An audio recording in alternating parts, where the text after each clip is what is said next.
Hey, good morning everybody, it's Mike, and thanks for jumping on with me this morning. This is Go Out and List Month, right? Where we're focused on growing our listing site inventory in the month of April. Because in this business, you list to last.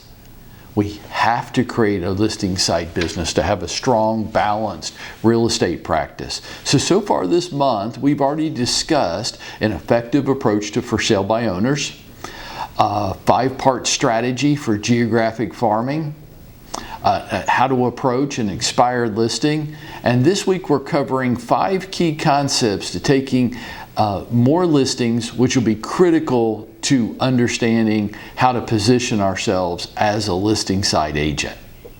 Remember, yesterday we discussed the fallacy of there's nothing out there to buy. Well, okay, I know that's what it feels like, right? But if there's nothing out there to buy, then why, for the first time in the last 15 years, did we sell over 6 million homes in the United States?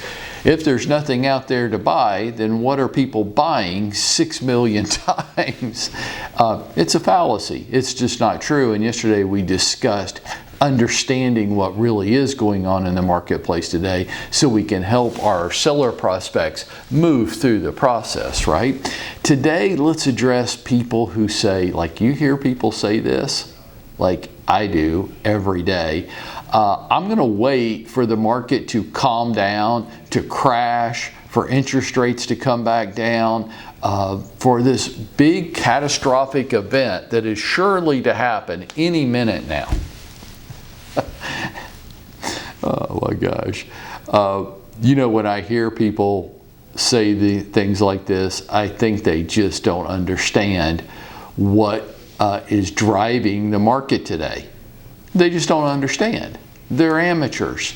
They're people that don't have information but still want to have an opinion. You run into people like that? They're the same people that had opinions about COVID too.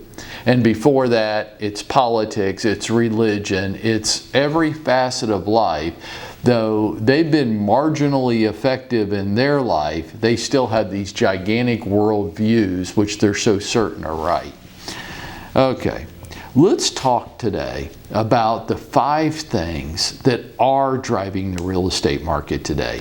For all those goofballs out there that are trying to equate today to and perhaps a recession to come, perhaps, and they're trying to equate that to 2008 with an economic collapse, right? They want to draw a connection between then and now, and there is no connection to draw.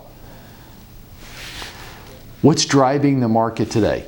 5 things, and these are the conversations we need to be having with our buyers and our sellers so that to help them understand what's going on today. And if you're going to predict some kind of a crash imminent to me, not that things can't change, but then you've got to, if you're going to predict a crash, you have to convince me which of these 5 things are going to cease.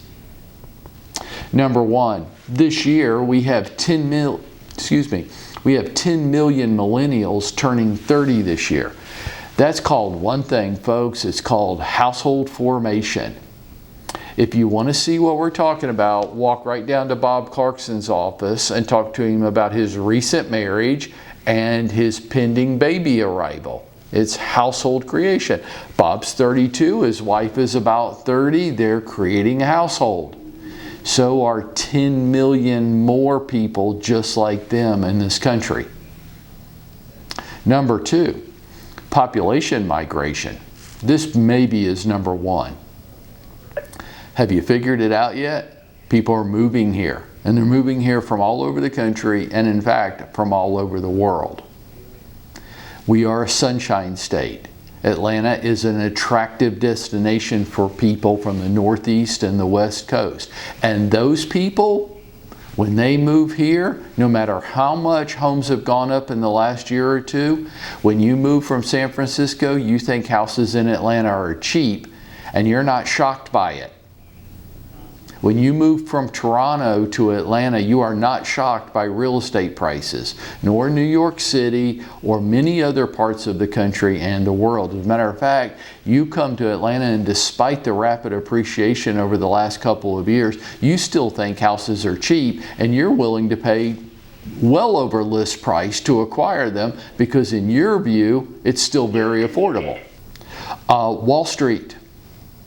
Wall Street is entered the home buying game, right? In Atlanta, they own right now today, they already own over 26,000 single family homes just in Atlanta. This is a long-term rental play. They are not going to liquidate these homes in your lifetime. It's not going to happen. These are permanent rental properties now throughout Metro Atlanta, and they're not done. They have an insatiable thirst for residential real estate, and they are going to keep buying in as much inventory as they can for the foreseeable future. Number 4, interest rates. Now, we can complain that interest rates have bumped up a percentage point or two over the last few months, and that would be true, they have. But let's get real. Interest rates are still crazy low, which makes housing still very affordable, even though prices have gone up. And watch what's going to happen in the second half of this year.